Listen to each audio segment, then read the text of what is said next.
पर्व न्यूज। आरंभ एका नव्या पर्वाचा। मुक्ताईनगर तालुक्यातील अंतुर्ली येथील मेठाराम फकीरा तराळ विद्यालय, मंगू रामजी महाजन ज्युनियर कॉलेज व Dadaso Rambhau Taral English medium school Anturli आयोजित वार्षिक स्नेहसंमेलन, कलाविष्कार, सांस्कृतिक कार्यक्रम व गुणदर्शन सोहळा संपन्न झाला।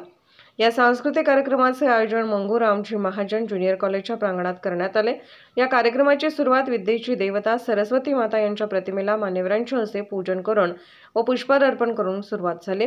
सरस्वती मातेचे पूजन झाल्यानंतर कार्यक्रमाला सुरुवात करण्यात आली। यावेळी चिमुकल्यांनी आपले गुण दाखवत नृत्य केले व वेगवेगळ्या देशभक्ती गाणे व इतर गाण्यांवर नृत्य केले। काहींनी प्रार्थना म्हटल्या व वेगवेगळ्या गाण्यावर नृत्य केले। यावेळी दिनेश पाटील यांनी आपले मनोगत व्यक्त केले। या कार्यक्रमाचे प्रास्ताविक शेख निलोफर मॅडम यांनी केले। या कार्यक्रमाचे सूत्रसंचालन विजया मानकरे मॅडम व ज्योत्स्ना मेढे मॅडम यांनी केले, तर आभार रुपाली पाटील मॅडम यांनी मानले। या प्रसंगी संस्थेचे अध्यक्ष, उपाध्यक्ष, सदस्य, शिक्षक वृंद, विद्यार्थी, विद्यार्थिनी व पालक उपस्थित होते। आरंभ पर्व न्यूज करिता प्रतिनिधी पंकज तायडे, मुक्ताईनगर। पुणे शहरातील आणि जिल्ह्यातील महत्त्वाच्या आणि ताज्या बातम्या पाहण्यासाठी आजच आमच्या आरंभ पर्व न्यूज चॅनलला YouTube वर सबस्क्राइब करा आणि बेल आयकॉन प्रेस करा।